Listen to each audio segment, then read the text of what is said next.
Bismillahirrahmanirrahim. Assalamualaikum warahmatullahi wabarakatuh.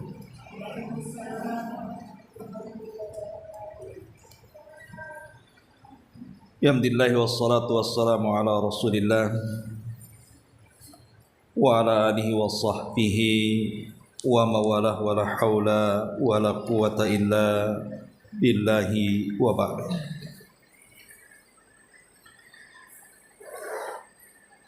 Kita lanjutkan kajian kita, masih membahas kitab 175 Jalan Menuju Surga, dan kita masuk pada poin ke 22 pada halaman ke 71. Kita baca teksnya dulu baru kita jelaskan. Pengarang mengatakan di sini, keutamaan bersalawat kepada Nabi sallallahu alaihi wasallam. Nabi sallallahu alaihi wasallam bersabda, "Man shalla alayya salatan wahidatan sallallahu alaihi ashra salawatin wa huttat anhu ashru khati'atin wa rufi'at lahu ashru darajatin." Barang siapa yang bersalawat kepadaku, kata Rasul, satu kali saja, niscaya Allah akan bersalawat kepadanya 10 kali salawat. Dihapuskan darinya 10 dosa dan ditinggikan baginya 10 derajat. Kemudian Nabi SAW juga bersabda, "Man shalla alayya hina yusbihu ashran wa hina yumsi ashran adrakathu syafa'ati yaumal qiyamah." Barang siapa yang bersalawat kepadaku 10 kali ketika dia memasuki waktu pagi dan sore hari, niscaya pada hari kiamat syafaatku akan datang kepadanya. Dan Nabi SAW juga bersabda, "Aulan nasi bi yaumal qiyamati aktsaruhum alayya salatan." Orang yang paling utama untuk mendapatkan syafaat pada hari kiamat, mereka adalah orang yang paling banyak bersalawat kepadaku. Ada seorang laki-laki berkata, "Wahai Rasul, bagaimana pendapatmu jika aku menjadikan seluruh salawatku untukmu?" Maksudnya dalam doa-doanya. Maka beliau menjawab, "Jika demikian, Allah akan memberikan kecukupan bagimu dalam hal-hal yang kamu inginkan, baik dari urusan duniamu ataupun urusan akhiratmu." Ma'asyiral muslimat yang dimuliakan Allah Subhanahu wa taala, ini pembahasan yang sangat penting karena berkaitan dengan kecintaan kita kepada Nabi kita Muhammad sallallahu alaihi wasallam, di mana bentuk kecintaan kita kepada Nabi itu banyak. Salah satunya adalah memperbanyak salawat dan membumikan salawat. Al-Imam Al-Ghazali menyebutkan sebuah kaidah di dalam kitabnya Ihya Ulumuddin. Beliau mengatakan, "Man ahabba syai'an aktsar min dzikrihi." Barang siapa yang mencintai sesuatu, maka pasti dia akan banyak menyebut-nyebut sesuatu itu. Maknanya kalau kita mencintai Nabi sallallahu alaihi wasallam, maka sudah barang tentu kita harus banyak menyebut-nyebut namanya, alias bersalawat kepadanya. Samalah dengan ibu. Ibu sangat cinta dengan suami, Tidak mungkin kalau ngobrol sesama ibu-ibu, ibu pula menyebut-nyebut suami tetangga kan. Bisa marah kalau kedengaran suami. Pasti yang ibu sebut adalah suami sendiri. Bahkan kalaupun ada yang menjelek-jelekan karena kita sayang dengan suami kita, terkadang kita akan membela habis-habisan karena tanda cinta kita kepada pasangan. Lah menyebut-nyebut suami tidak sama dengan menyebut-nyebut Nabi. Karena menyebut-nyebut Nabi itu harus jauh lebih banyak, harus jauh lebih sering, harus jauh lebih memuji lagi dibandingkan suami ibu. Kenapa? Karena cinta kepada Rasul harus diutamakan dibandingkan manusia yang lain yang ibu cintai. Dan itu berdasarkan hadis Nabi SAW, la yu'minu ahadukum hatta akuna ahabba ilaihi min walidihi wa walidihi wan nasi ajmain. Tidak sempurna iman seseorang sampai aku lebih dicintai, kata Rasul, dibandingkan anaknya, orang tuanya, bahkan manusia-manusia lainnya yang dicintainya. Silahkan menyebut orang yang ibu cintai, tetapi jangan kemudian melupakan Nabi SAW. Maka sebut-sebutlah Nabi kita harus jauh lebih banyak dibandingkan menyebut anak kita, menyebut orang tua kita, bahkan menyebut pasangan kita, bahkan orang-orang yang pernah berjasa kepada kita. Karena jasa Rasul itu jauh lebih besar dibandingkan jasa-jasa orang itu. Bagaimana tidak besar? Kalau bukan karena Allah Subhanahu wa taala kemudian Nabi kita, kita tidak mungkin mengenal siapa Rabb kita. Kalau bukan karena Allah kemudian Nabi kita, kita tidak mungkin mampu cara menyembah Nabi, cara menyembah Tuhan kita. Bahkan boleh jadi kita tidak kenal salat, kita tidak kenal puasa, tidak kenal zakat, tidak kenal umrah, tidak kenal haji, bahkan tidak mungkin juga hadir di majelis ini. Makanya dari situlah sudah sepantasnya seorang muslim atau muslimah itu memperbanyak salawat, bentuk berterima kasih kita kepada Nabi. Bagaimana caranya coba berterima kasih kepada Nabi? Nabi sudah tidak ada. Kalau kita hidup di zaman para sahabat Nabi SAW, bisalah kita membela Nabi dengan badan kita, dengan jiwa kita, dengan harta kita, karena Nabinya masih hidup.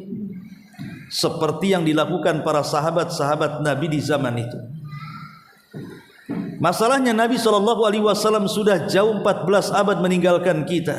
Lalu bagaimana caranya kita berterima kasih kepada Nabi SAW akan jasanya yang menyelamatkan dunia kita dan akhirat kita? Lah salah satu berterima kasih itu maksudnya dengan memperbanyak bersolawat. Makanya pembahasan ini penting untuk dibahas. Apa itu makna salawat? Kemudian apa saja keutamaan salawat, dan apa hikmah dibalik orang yang bersalawat itu.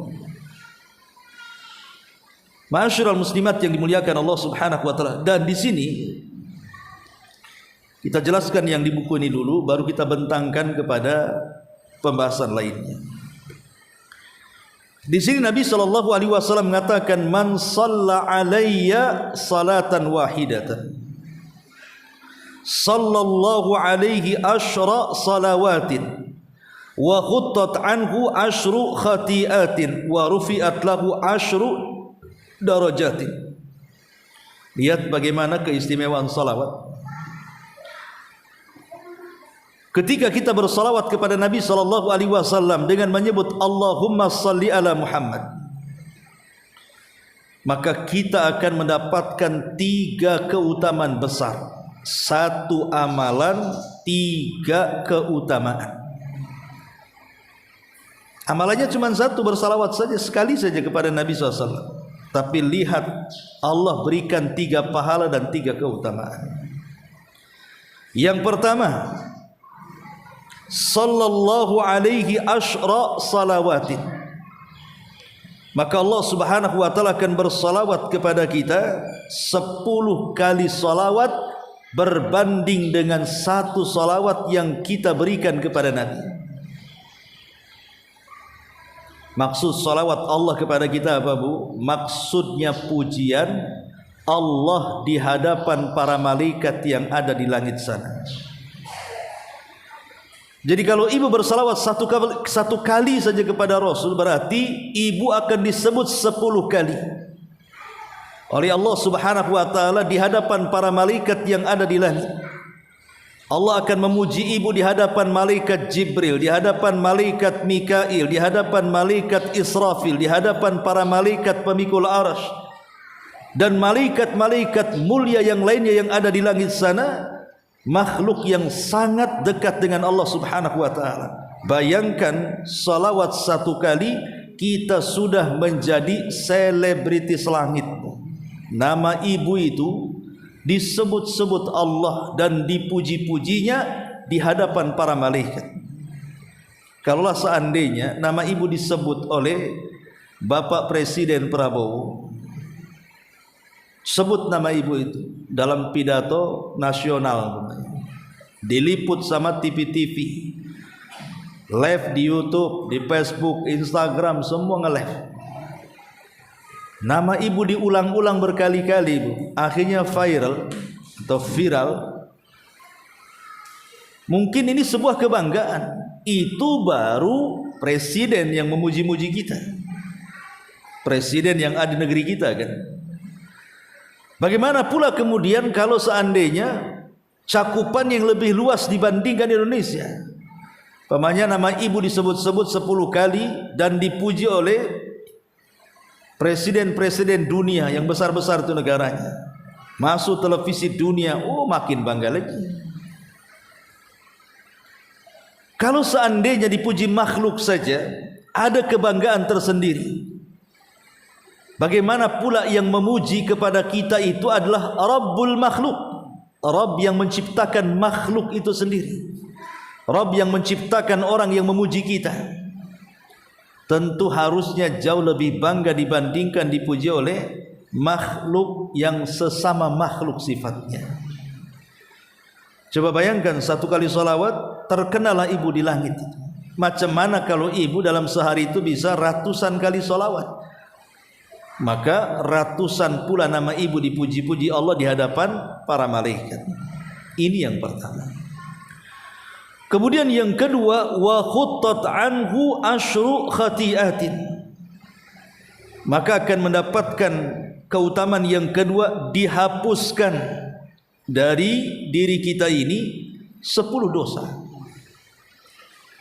Saya, ibu atau siapapun dalam satu hari itu pastilah melakukan dosa, Bu. Tidak mungkin tidak melakukan dosa. Entah dosa mata, dosa telinga, dosa lisan, itu yang paling banyak ya. Entah dosa cara berfikir yang buruk dan begitu seterusnya. Pastilah kita ini berlaku dosa setiap harinya, bahkan setiap menitnya mungkin. Lah, dosa-dosa yang kita lakukan hari-hari itu kita bisa hancurkan dalam satu hari yang sama. Jangan ditumpuk-tumpuk. Karena bagaimanapun Umar bin Khattab radhiyallahu anhu mengatakan, la saghirata ma'al istimrar wala kabirata ma'al istighfar. Tidak ada dosa kecil kalau ditumpuk itu jadi besar. Bahkan tidak ada dosa besar kalau digempur dengan istighfar. Lah, untuk supaya dosa-dosa yang kita lakukan sehari-hari itu, entah dosa pandangan, dosa pendengaran, dosa lisan, dosa hati dan begitu seterusnya, kita bisa bersolawat kepada Nabi sebagai bentuk penghapusan supaya balance. Satu sisi kita berbuat dosa, sisi lain kita gempur dosa itu dengan solawat. Sehingga kalau itu kita lakukan, kan enak, setiap hari kita tidak punya dosa akhirnya. Daripada ditumpuk-tumpuk, ya kalau sempat tobat, kalau sempat mati.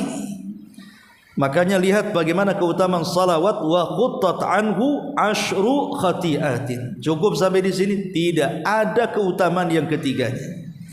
Wa rufi'at lahu asyru darajatin. Maka akan diangkat baginya. Maksudnya kedudukan dia, tingkatan dia di mana? Di sorga nanti. Boleh jadi mungkin secara amalan kita ini kurang, tidak pantaslah kita mendapatkan imbalan di sorga dengan tingkatan-tingkatan kita tertentu. Rupanya dengan orang yang memperbanyak salawat itu tanpa sadar di sorga kita ini, rupanya diangkat pula derajat kita, ditinggikan pula tingkatan di sorga tempat-tempat duduk kita di sana. Padahal mungkin sedekahnya kurang, tahajudnya kurang, puasanya, maksudnya puasa sunnahnya kurang, baca Qur'annya kurang, dan ibadah-ibadah yang lain kurang, tapi bisa terangkat dengan salawat. Lihat bagaimana keajaiban salawat di sini. Kita akan menjadi selebritis langit, dosa-dosa kita pula akan diampuni, tempat kita di sorga pula diangkat. Ini yang pertama. Yang kedua, Nabi SAW mengatakan, "Man shalla alayya hina yusbi ashran wa hina yumsi ashran adrakathu syafa'ati yaumal qiyamah." Dan dalam riwayat, "Aulan nas bi yaumal qiyamati aktsaruhum alayya salatan." Barang siapa yang bersolawat kepadaku, kata Rasul, berapa kali? 10 kali. Kapan? Di waktu pagi. Saya kira ibu bersolawat di pagi hari 10 kali, nggak mungkinlah berjam-jam tuh. Paling 5 menit selesai. Allahumma sholli ala Muhammad, Allahumma sholli ala Muhammad, Allahumma sholli ala Muhammad, Allahumma sholli ala Muhammad, Allahumma sholli ala Muhammad, Allahumma sholli ala Muhammad, Allahumma sholli ala Muhammad, Allahumma sholli ala Muhammad, Allahumma sholli ala Muhammad, Allahumma sholli ala Muhammad. Tuh belum ada bergerak tuh dari 18 tuh. Tak sampai 1 menit pun. Ya. 10 kali tidak sampai 1 menit tuh, bayangkan. Kapan itu? Di pagi hari. Kemudian ditambah wahina yumsi ashran, dan juga ditambah nanti kalau datang sore hari baca lagi 10 kali. Cuman 2 menit kau dikumpulkan itu. 1 menit di pagi, 1 menit di sore hari. Tapi lihat bagaimana Rasul mengatakan adrakathu syafa'ati yaumal qiyamah. Maka syafaatku kelak pada hari kiamat akan datang kepadanya. Di akhirat itu yang bisa menyelamatkan kita adalah amalan kita. Tetapi amalan juga, kan tidak mungkin ibu beramal itu 100% kebaikan. Pasti di tengah-tengah amalan yang kita bawa menghadap Allah itu pasti ada dosanya juga lah. Tidak mungkin catatan itu putih semua, pasti ada hitamnya. Sehingga walaupun kita ini banyak melakukan amalan, anggaplah seandainya dia tidak pernah melakukan dosa, dia beramal saleh terus di dunia. Ketika dia menghadap Allah Subhanahu wa taala, tidak lantas kemudian dia selamat dari itu. Kalau tidak ada 2 perkara. Pertama syafaat, dan yang kedua rahmat. Karena di akhirat itu yang menyelamatkan kita 2 ini. Pertama syafaat. Syafaat Nabi kita Muhammad sallallahu alaihi wasallam, dan syafaat-syafaat yang lainnya. Kalau memang sudah habis, tidak ada syafaat lagi, sementara dia masih punya iman walaupun sebiji darah, dan dia juga termasuk penghuni sorga, maka turunlah rahmat kasih sayang Allah Subhanahu wa taala. Tidak dapat syafaat, dapat rahmat. Lah orang-orang yang banyak bersalawat kepada Nabi sallallahu alaihi wasallam, maka Rasul sallallahu alaihi wasallam menjamin keselamatan kita di akhirat dengan cara apa? Akan mengirimkan syafaat dia kepada kita. Artinya kan ada jaminan keselamatan di sini. Makanya wajar kalau Rasul mengatakan aulan nas bi yaumal qiyamati aktsaruhum alayya salatan. Orang yang paling utama untuk mendapatkan syafaat kepada hari kiamat adalah orang yang paling banyak bersalawat kepada aku, kata Nabi. Cukup ibu salawat di pagi hari 1 menit 10 kali, cukup ibu bersalawat di sore hari 1 menit 10 kali, sudah ada jaminan selamat dari Nabi. Akan memberikan syafaatnya pada hari kiamat. Subhanallah, ya. Ma'asyiral muslimat, makanya di sini ketika ada seorang laki-laki bertanya, wahai Rasul, bagaimana pendapatmu jika aku menjadikan seluruh salawatku untukmu dalam doa-doaku? Beliau menjawab, jika demikian Allah akan memberikan kecukupan bagimu dalam hal-hal yang kamu inginkan, baik urusan duniamu maupun urusan akhiratmu. Allah berikan dua kebahagiaan dunia dan kebahagiaan akhirat. Subhanallah, ini keajaiban bersalawat. Tapi kita akan kembangkan. Lalu apa sih makna daripada salawat itu?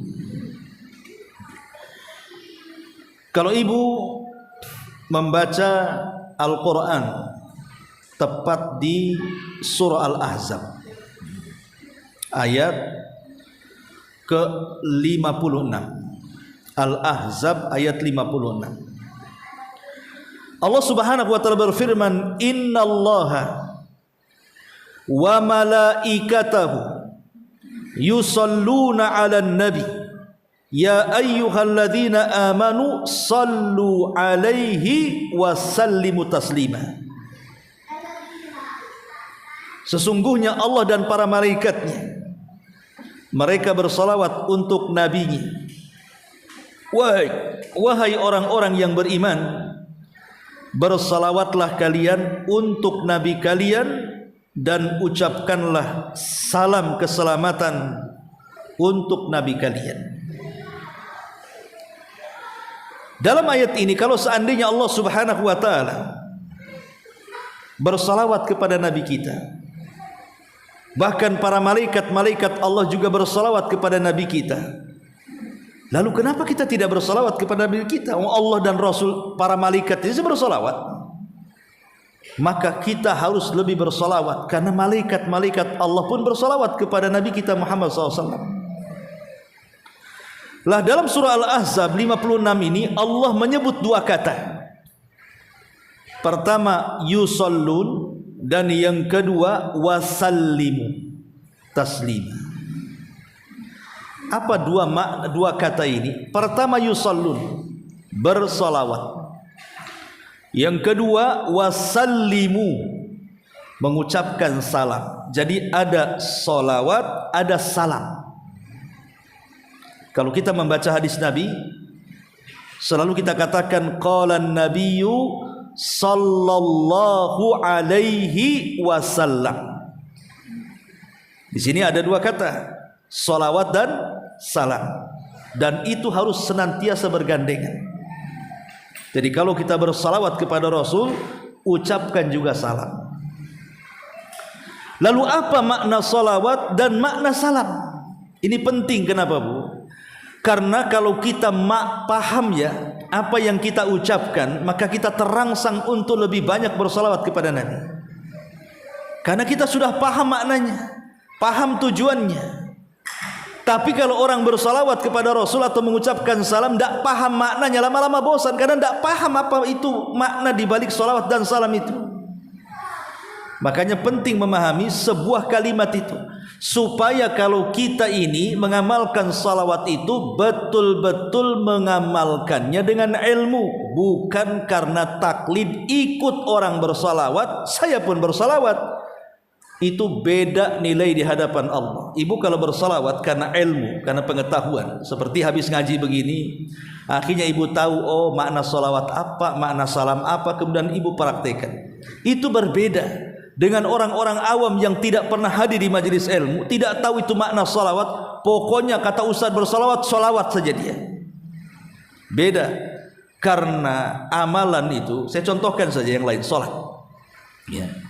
Orang salat dan dia salat itu karena ilmu. Memang dia pelajari mulai dari takbiratul ihramnya seperti apa, bacaannya seperti apa, sampai salamnya seperti apa. Dia pelajari, dia ngaji, dia baca. Kemudian dia praktekkan dan dia amalkan pengetahuannya, maka dia akan dapat dua keutamaan. Pertama, menggugurkan kewajibannya. Yang kedua, mendapatkan pahala besar dari sholatnya. Tapi kalau seandainya orang itu mengamalkan sholat itu hanya ikut-ikutan saja, dia tidak tahu ilmunya. Orang ke masjid ikut ke masjid, orang takbir ikut takbir, orang ruku ikut ruku, dan begitu seterusnya sampai orang salam ikut salam. Dia tidak paham salat yang dilakukannya itu, cuma ikut-ikutan saja. Maka dia cuma dapat satu, apa itu? menggugurkan kewajiban tapi tak dapat pahala. Akhirnya kan rugi jadi ibadahnya. Lelah letih tapi tak dapat pahala.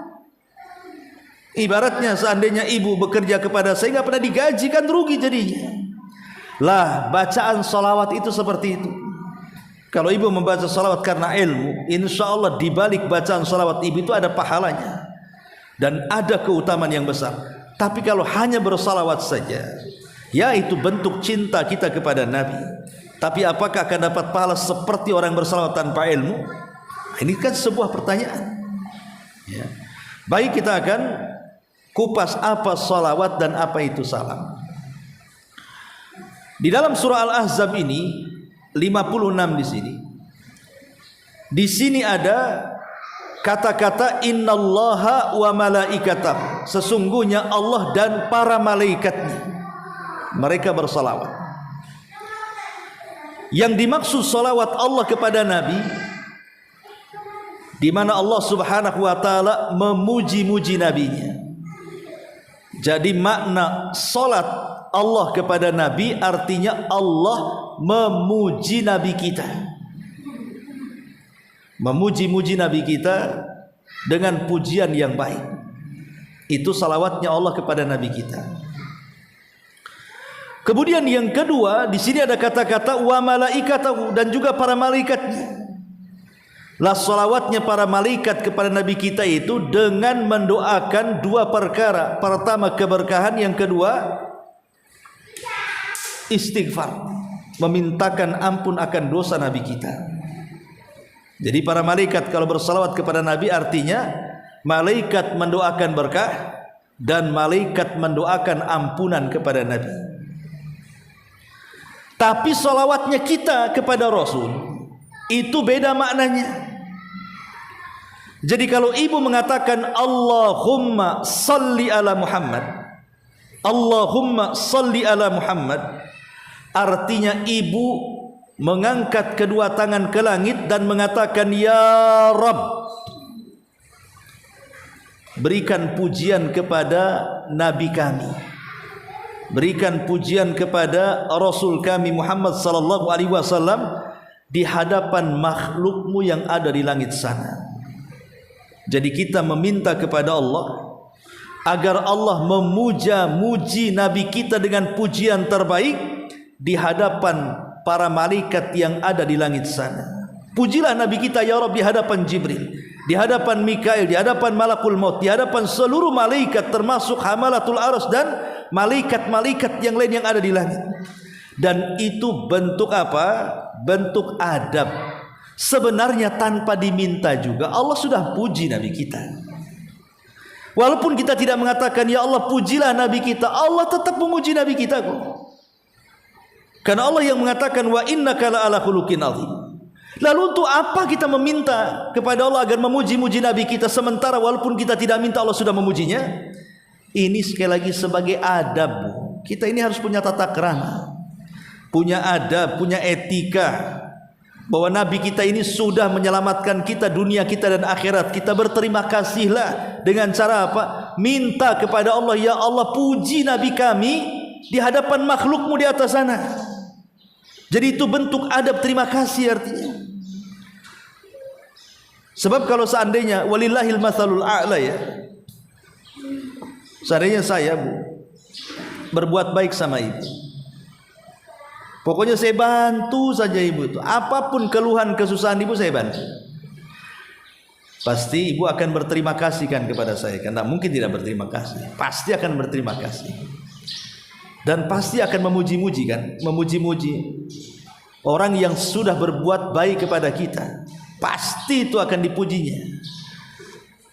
Lah kepada sesama makhluk saja ada orang berbuat baik kepada ibu, ibu puji habis tuh orang yang berbuat baik karena dia betul-betul berbuat baik segalanya.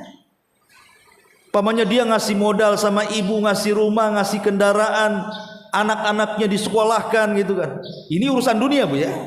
Itu saja pujian itu sudah luar biasa mengalirnya kepada orang berjasa kepada kita. Lah Nabi ini lebih daripada itu. Dia bukan cerita dunia, dia menyelamatkan kita, dunia kita dan akhirat kita diselamatkan. maka harus lebih lagi kita memuji Rasul dengan cara apa? Meminta langsung, yang memuji bukan kita, tapi yang memuji itu Allah langsung, supaya dapat penghargaan yang luar biasa. Jadi ini bentuk adab, itu makna salawat kita kepada Nabi. Kita meminta kepada Allah agar Allah memuja-muji dengan pujian yang indah Nabi kita di hadapan para malaikatnya. Ini makna salawat. Yang kedua, makna salam. Kita sering menyebut kalimat sallallahu alaihi wasallam. Apa makna salam itu? Makna salam itu artinya keselamatan. Salam itu artinya keselamatan. Artinya kita mendoakan kepada Allah akan keselamatan Nabi. Saya ulang-ulang, Bu. Walaupun kita tidak mendoakan selamat kepada Nabi, Nabi itu sudah selamat loh. Tapi kenapa kita meminta kepada Allah supaya Allah menyelamatkan Nabi kita?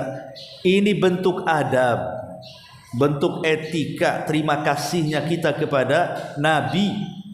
Kita meminta kepada Allah selamatkan Nabi kita. Dari apa? Dari 3 perkara. Pertama, selamatkan Nabi kita jasadnya. Semasa hidup di zaman para sahabat mungkin kita bisa membantu Nabi. Jasadnya kita bisa bantu, seperti yang dilakukan para sahabat melindungi Rasul dalam peperangan, membela Rasul kalau dihina, kalau dicaci, kalau dimaki, kalau disakiti. Itu semasa hidup Nabi. Sahabat membela Nabi dengan fisiknya. Tapi Nabi kan sudah meninggal. Lalu apa yang diselamatkan dari fisik Nabi? Yang diselamatkan dari fisik Nabi adalah minta kepada Allah dengan ucapan salam itu, agar jangan sampai ada yang kurang ngajar dengan jasad Nabi. Entah mencuri jasadnya, entah kemudian merusak jasadnya, entah menghina jasadnya. Karena jasad Nabi itu tidak akan disentuh tanah. Artinya kalau Allah takdirkan kita gali kuburan Nabi, maka jasad Nabi itu persis sebagaimana matinya. Tanah telah Allah haramkan untuk memakan jasad para Nabi. Kalau jasad kita tidak, pasti jadi santapan cacing tanah lah kalau jasad kita. Boleh jadi tinggal tulang belulang, bahkan mungkin hancur tulang-tulang itu, hanya tinggal tulang ekornya. Tapi semua jasad para nabi, Allah katakan kepada tanah, jangan sentuh jasad itu. Makanya Rasul mengatakan, innallaha harrama 'alal ardi an ta'kula ajjasal anbiya. Sesungguhnya Allah haramkan kepada bumi untuk memakan jasad-jasadnya para nabi. Ma'asyiral muslimat yang dimuliakan Allah Subhanahu wa taala. Jadi ini yang pertama, mendoakan selamat, jangan sampai jasad nabi kita dihinakan. Karena begini, ada beberapa sejarah yang itu dicatat oleh para ulama tentang upaya dan usaha terencana untuk mencuri jasad Rasul dan menghinakannya. Dan itu terjadi beberapa kali. Pertama, terjadi pada abad 5 Hijriah. Jadi ada percobaan untuk mencuri jasad Nabi SAW yang dikubur di Masjid Nabawi itu pada abad ke-5 Hijriah itu. Jadi ada seseorang namanya Abu Fatuh Hasan bin Ja'far bersama dengan pasukannya menuju Madinah. Ya tentu niatnya jahat untuk mencuri jasad Nabi sallallahu alaihi wa ala alihi wasallam. Bahkan lebih daripada itu, bukan hanya jasad Nabi, bahkan akan mencuri jasad kedua sahabat yang dikubur sama-sama di samping Nabi, Abu Bakar dan Umar. Kemudian mereka berencana untuk membawa ke Mesir. Ini terjadi pada abad ke-5 Hijriah.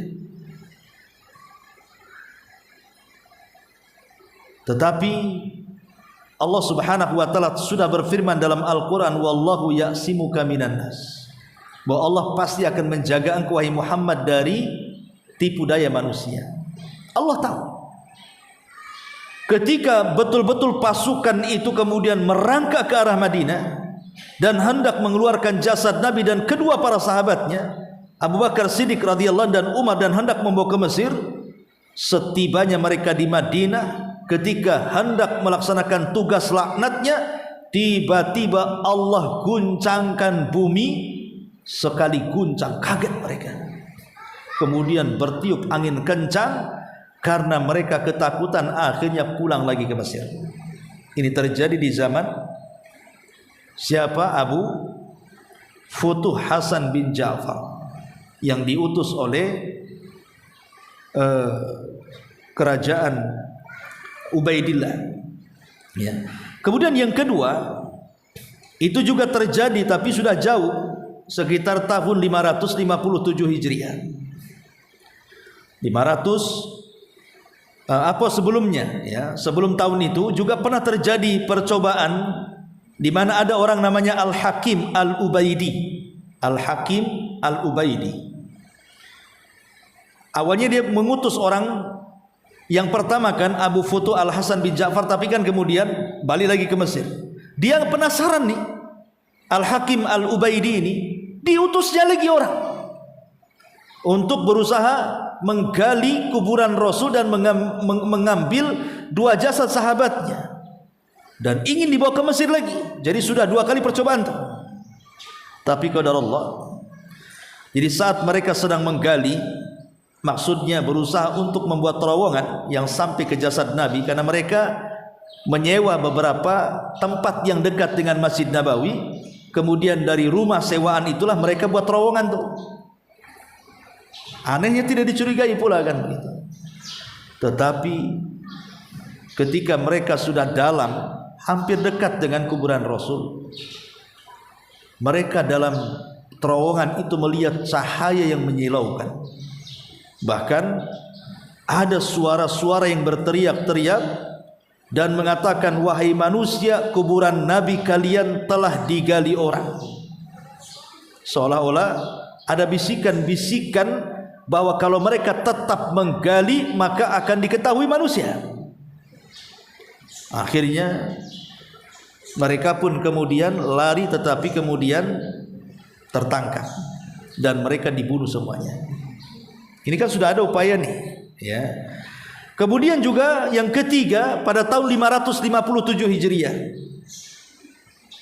di masa Sultan Nuruddin Az-Zanki, jadi juga masih ada juga rencana untuk pengambilan jasad Nabi Shallallahu Alaihi Wasallam.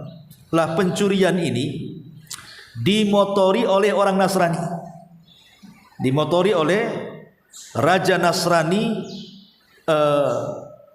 dengan cara bekerja sama dengan orang-orang Maroko, orang-orang Maghrib.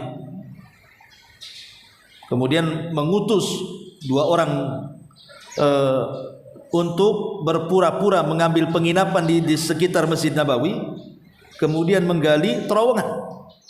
Ya, jadi sama saja cara mereka hendak mencuri itu, karena mereka kan tidak mungkin langsung masuk ke Masjid Nabawi kan, otomatis kan mereka harus jalurnya jalur bawah, harus membuat terowongan yang mengarah ke kuburan Nabi. Tapi entah apa ceritanya, Sultan Nuruddin Az-Zanki ini dia bermimpi. Dalam mimpinya dia berjumpa dengan Nabi SAW, seolah-olah Nabi berpesan agar dia membawa pasukan ke Madinah dan menyelamatkan kuburan Nabinya. Maka betul kemudian dia pun membawa pasukan besar ke Madinah, akhirnya berhasil menangkap dua orang ini, kemudian juga dieksekusi mati. Ini juga yang ketiga terjadi seperti itu. Kemudian juga yang keempat pernah juga terjadi percobaan yang keempat ini. Jadi ada segerombolan orang-orang Nasrani dari Syam. Jadi mereka berangkat dari Mesir melewati Laut Merah menuju Hijaz dan membuat banyak kerusakan dan sepanjang jalan membuat kerusuhan, kadang-kadang membajak kapal. Pokoknya memang mereka para preman, orang jahat. tapi jumlah mereka cukup banyak. Lah, misi mereka juga sama, berniat menuju kota Mekah, kemudian dari Mekah ke Madinah, dan berniat mengeluarkan jasad Nabi. Tetapi kemudian ada yang mengatakan pimpinannya adalah Al-Lu'lu'. Tapi Allah takdirkan kemudian mereka disergap oleh kaum muslimin, ditawan, sebagian dibunuh dan sebagian dipenjara. Lah, dari 4 kali percobaan, mungkin lebih daripada 4 ya. Ini yang dicatat sejarah saja. Di sini menunjukkan bahwa ada upaya-upaya dari orang-orang kafir itu untuk apa? Menyakiti Nabi kita Muhammad SAW. Dengan cara apa? Menggali kuburannya, mengambil jasadnya, dan hendak menghinakan. Makanya karena ada upaya-upaya menyakiti jasad Rasul kita, sudah sewajarnya kita ini sebagai umatnya mendoakan kepada Allah supaya jasad Nabi kita itu diselamatkan. Bisa dipahami di sini? Ini makna salam yang pertama. Ya. Adapun makna salam yang kedua, maksudnya ketika kita mengatakan sallallahu alaihi wasallam, jadi makna salam meminta keselamatan kepada Allah atas Nabi kita itu maksudnya bukan nabinya, tetapi ajaran yang dibawa nabinya. Islam inilah kita meminta kepada Allah, ya Allah selamatkan agama yang dibawa Nabi kita Muhammad SAW dari penyimpangan. Selamatkan agama kita dari penyelewengan, baik dalam penyimpangan akidah, ibadah ataupun muamalah. Minta kepada Allah agar agama kita dijaga oleh Allah Subhanahu wa taala. Diselamatkan agama yang sudah dibawa oleh Nabi kita Muhammad SAW dengan keringat dan darahnya. Ini makna yang kedua. Atau makna yang ketiga, salam itu artinya meminta kepada Allah agar Allah menyelamatkan Nabi kita. Kapan? Bukan di dunia, tapi kelak di akhirat. Saya ulang-ulang dari awal, tanpa meminta keselamatan kepada Allah akan Nabi kita itu pasti selamat di akhirat. Gimana tidak selamat? Di dunia saja dosanya diampuni, yang sedang, yang telah, yang akan datang, ya secara otomatis di akhirat selamatlah. Dia yang menyelamatkan kita, bukan kita menyelamatkan dia. Rasul yang menyelamatkan kita dengan syafaatnya. Bahkan apabila kita ini meniti di tian siratal mustaqim itu, Nabi sudah ada di ujung, kemudian melihat satu persatu umatnya yang nyebrang, kemudian mengatakan Allahumma salim salim, ya Allah selamatkan orang itu, ya Allah selamatkan. Nabi yang ngomong begitu. Tapi saya katakan dalam bentuk adab, etika, tetap kita mendoakan keselamatan. Etika, berterima kasih kita kepada Nabi Sallallahu Alaihi Wasallam. Lah itu makna daripada salawat dan salam. Ya. Dari sini kita sudah paham apa itu makna salawat dan salam. Berarti makna salawat dan salam kita meminta kepada Allah agar Allah memuji Nabi kita di hadapan makhluknya di atas sana, kemudian mendoakan keselamatan, selamat jasadnya agar tidak dihinakan manusia, minta kepada Allah diselamatkan syariat yang dibawanya, dan minta kepada agar Rasul diselamatkan kelak di akhirat bersama umatnya. Ini makna salawat. Kemudian pembahasan yang ketiga tentu kita kembangkan sedikit tentang salawat kepada Nabi Sallallahu Alaihi Wasallam. Ma'asyiral muslimat yang dimuliakan Allah Subhanahu Wa Taala, ada beberapa faedah yang kalau seandainya kita ini mengucapkan salawat, maka kita akan mendapatkan faedah-faedah tadi. Pertama, kita bersalawat itu karena perintah. Jadi saya ibu bersalawat itu karena perintah. Siapa yang memerintahkan? Allah yang perintahkan, dan juga Nabi SAW yang perintahkan. Jadi kalau kita bersalawat berarti kita sudah melaksanakan perintah Allah dan Rasulnya. Dan ingat, di balik pelaksanaan perintah itu ada kebaikan.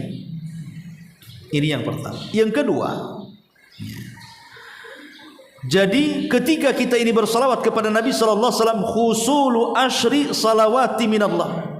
Tadi saya dijelaskan di muqaddimah, kita akan mendapatkan pujian dari Allah 10 kali lipat dari salawat kita kepada Nabi SAW satu kali. dan ini menjadikan kita terkenal di langit. Kemudian yang ketiga, annaha sababun li syafaatihi, dengan memperbanyak salawat itu ini sebab akan mendapatkan syafaat Nabi minimalnya 10 kali di pagi hari, 10 kali di sore hari. Kemudian yang keempat, annaha sababun li kifayatil abdi, bahwa salawat ini sebagai sebab Allah akan mencukupkan hamba-hambanya. Kita akan dicukupkan hidup kita ini. Bahkan lebih daripada itu akan dihilangkan gundah deritanya, kesetresannya, kebingungannya, kesedihannya. Maka dengan memperbanyak salawat itu semua lambat laun akan teruraikan. Hilang lama-lama itu stres, bingung, ya gundah, sedih dan begitu seterusnya. Karena ada hadis yang disebutkan ketika ada seorang sahabat namanya Ka'ab, Ubay ibn Ka'ab radhiyallahu anhu. Jadi Ubay ibn Ka'ab ini seorang sahabat yang satu-satu namanya disebut oleh Allah Subhanahu wa taala karena kecintaan Ubay ini kepada Al-Qur'an. Jadi disebutkan dalam hadis Ubay ibn Ka'ab radhiyallahu anhu ini, Ubay mengatakan ketika bicara tentang manfaat syafaat kepada Rasul, manfaat salawat kepada Nabi sallallahu alaihi wasallam. Apa kata Nabi sallallahu alaihi wasallam? Idzan tughfa hammuk wa yughfaru laka dzambuk. Dengan banyaknya salawat engkau kepada Rasul wahai Ubay, apa kata Rasul? Maka jika demikian pasti dicukupkan kebutuhanmu dan seluruh penderitaanmu akan dihilangkan, bahkan lebih daripada itu akan diampuni dosa-dosamu. Lihat bagaimana di sini Nabi SAW mengatakan kepada Ubay ibn Ka'ab bahwa ketika dia banyak bersalawat itu, maka seluruh kebingungannya, stresnya itu pasti akan hilang. Dan ibu harus yakin. Coba kalau ibu lagi stres, saya nggak mendoakan ibu stres ya. Artinya pastilah ibu mengalami stres kan gitu ya. Stres itu bukan gila, hilang akal, telanjang lari, bukan. Mungkin karena banyak hutang stres kan itu ya, perlakuan suami stres, tengok anak-anak stres, dompet kosong stres kan itu ya. Namanya stres macam-macam kan ya. Orang hidup itu pasti stres ya. Lah di tengah-tengah stres itu coba ibu biasakan bersolawat. Itu pasti hilang. Ibu harus yakin dengan hadis ini. Kenapa ibu tidak yakin? Karena ibu tidak pernah mengamalkannya sih masalahnya. Coba diamalkan. Kalau ibu sudah mengamalkan dengan penuh keyakinan, ibu baru merasakan. Tapi kalau tidak pernah mengamalkan ya, mana ada stres bisa hilang dengan sholawat.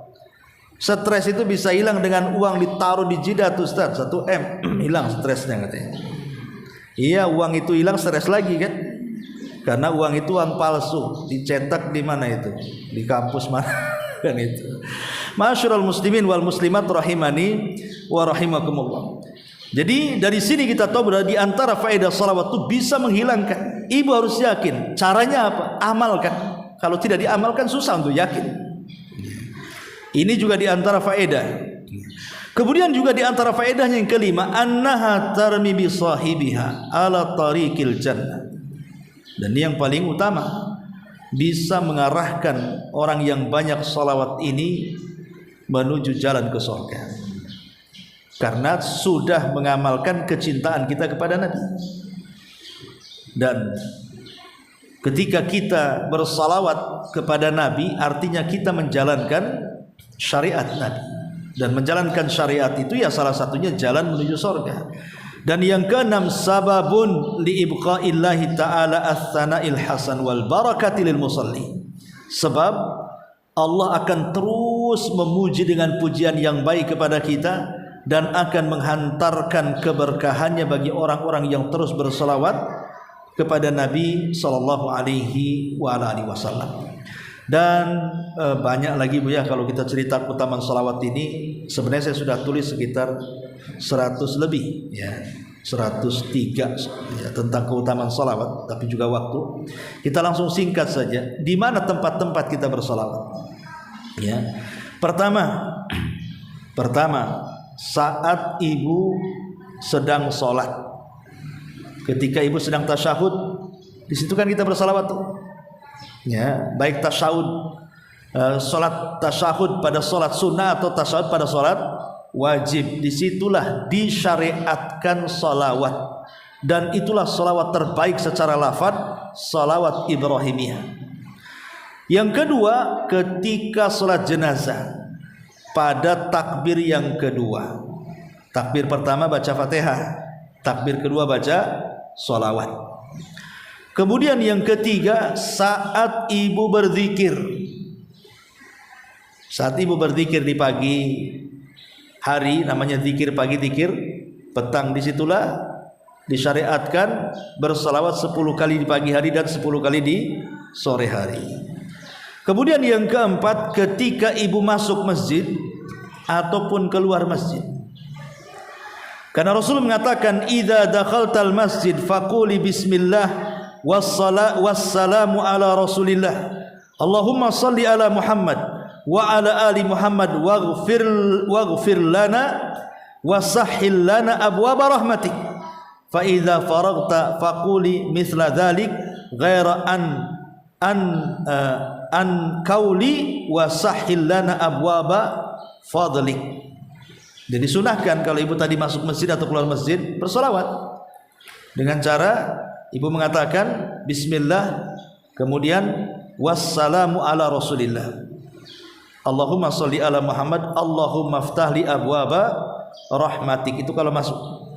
Kalau keluar ya bismillah, Allahumma sholli ala Muhammad atau assalamu ala rasulillah, kemudian Allahumma ftahli abwaba fadli. Keluar ya. Kemudian juga yang kelima, ketika ibu dengar azan. Ketika ibu dengar azan, maka ibu kan membaca doa setelah azan. Itu kan ada sholawatnya di situ. Kemudian yang nomor 6, saat ibu berdoa, bahkan di antara perkara yang bisa mengijabah doa itu salah satunya bersolawat. Kalau doa tidak bersolawat justru tidak akan diijabah.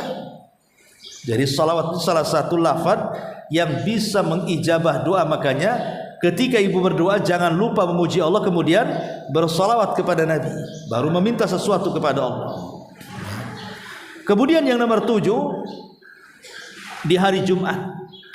Kalau di hari Jumat mau laki-laki perempuan sunnah bersalawat kapan saja, yang penting hari Jumat, mau paginya, mau siangnya, mau sorenya, mau malamnya, yang penting di hari Jumat itu sunnah bersalawat kepada Nabi sallallahu alaihi wasallam. Kemudian yang ke-8, ketika khutbah, baik khutbah besar ya, kata khutbah Jumat, khutbah Id, khutbah istisqa, ini bagi seorang khatib, maka bersalawat kepada Nabi sallallahu alaihi wasallam. Atau ketika ibu selesai dari majelis, ini habis kajian nih ya, atau mungkin ibu bermajelis apa sajalah, namanya majelis itu kan bisa bicara dunia, bisa bicara akhirat. Kalau sekarang kan bicara akhirat nih, mungkin satu kali ibu bermajelis dengan kawan-kawan, mungkin bicara arisan, bicara kuliner kan itu ya, bicara kesukaan dan begitu seterusnya. Kalau mau pulang selesai, itu disunahkan juga bersalawat ya, Allahumma sholli ala Muhammad, kemudian baca doa kafaratul majlis kan itu. Dan yang ke-10, inda khitbatir rajulil mar'ah fin nikah, dan ketika mengkhitbah seorang laki-laki kepada seorang wanita saat pernikahan. Inilah 10 tempat sangat disyariatkan bersalawat kepada Nabi sallallahu alaihi wasallam. Taib sampai di sini. Sebelum saya tutup, silakan kalau ada yang mau bertanya.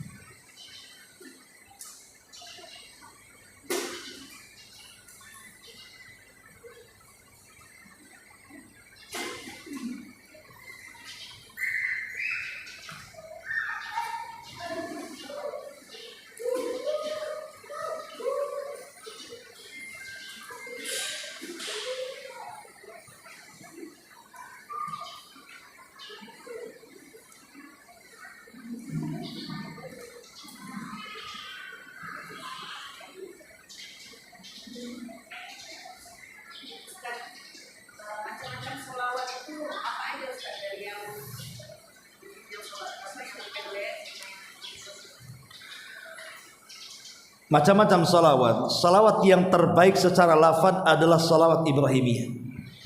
Jadi ibu kalau memilih pujian yang terbaik, ya tentu kalau untuk Nabi kita kan kita kasih yang terbaik kan. Kalau bisa ketika bersalawat itu cari lafaz terbaik. Maka lafaz salawat terbaik adalah salawat Ibrahimiyah yang ibu bisa biasa baca dalam tasyahud itu. Itu lafaz terbaik dari semua salawat yang diajarkan. Allahumma salli ala Muhammad wa ala ali Muhammad kama sallaita ala Ibrahim wa ala ali Ibrahim innaka Hamidum Majid. Allahumma barik ala Muhammad wa ala ali Muhammad kama barakta ala Ibrahim wa ala Ibrahim innaka Hamidum Majid. Itu lafaz Bukhari. Ya. Inilah lafaz terbaik. Kalau ingin bersalawat kepada Rasulullah SAW, salawatlah seperti ini. Salawat Ibrahimiyah. Umpamanya ibu ingin membaca salawat 10 kali di pagi hari, pakailah salat Ibrahimiyah. Jadi sore hari juga begitu. Tapi kalaupun tidak sepanjang itu, maka ibu bisa cukup mengatakan Allahumma sholli ala Muhammad, itu paling pendek. Atau sallallahu alaihi, ya. Jadi Allahumma sholli ala Muhammad. Adapun ada beberapa salawat yang bukan datang dari hadis-hadis Nabi, tidak juga lafadznya diajarkan oleh hadis-hadis Nabi, kemudian dirangkai sedemikian rupa, maka itu pun harus diteliti maknanya. Ya, jangan asal ikut-ikutan bersalawat, tapi harus diteliti dulu maknanya. Karena salawat di masyarakat itu macam-macam. Ada salawat ini, salawat itu, salawat ini, salawat itu, macam-macam lah saya dengar itu. Ya, maka harus dilihat dulu maknanya. Intinya itu apa? Kalau ada penyimpangan dalam makna yang menjerumuskan kepada syirik dan bid'ah dan penyimpangan yang lain, sebaiknya jangan dibaca. Ya, tapi sebenarnya Bu, Islam itu kan mengajarkan perkara yang mudah sebenarnya. Kata Abdullah bin Mas'ud radhiyallahu anhu, ittabi'u wa la tabtadi'u, ikut saja, tidak usah buat, itu sudah cukup. Kan Abdullah bin Mas'ud seorang sahabat mengatakan apa? Ikut saja, jangan buat, itu sudah cukup katanya. Lah Rasul sudah memberikan lafaz terbaik bagi kita, sudah itu saja kan begitu. Anehnya kita ini, lafaz terbaik kita tinggalkan, lafaz yang dibuat manusia itu pula yang dilakukan. Kan aneh Bu ya kan? Ya. Ini Nabi ngasih tahu nih, ini lafaz terbaik salawat, Allahumma sholli ala Muhammad wa ala ali Muhammad kama shallaita ala Ibrahim innaka Hamidum Majid. Ini hanya dibaca ketika salat saja, di luar salat itu tidak mau baca. Tapi kalau salawat-salawat yang dinyanyikan itu dengan musik-musiknya, wah itu hari-hari dijadikan siulan ibu tuh. Seolah-olah itu pula yang paling afdal salawatnya kan. Nah ini kan bagi kita ini cukup yang ada, tidak usah yang buat-buatlah. Walaupun itu tanda cinta kepada Nabi alasannya. Justru tanda cinta kepada Nabi itu, ikut Nabi itu tanda cinta. Ya, Rasul mengatakan A, ya itu ikuti. Rasul mengatakan B, ya itu ikuti. Itulah tanda cinta. Karena memang sebaik-baik lafaz salawat hanya salat Ibrahimiyah. Ya paling rendah ya Allahumma sholli ala Muhammad kan itu. Wallahu a'lam. Baik, sampai di sini kalau ada pertanyaan kita tutup.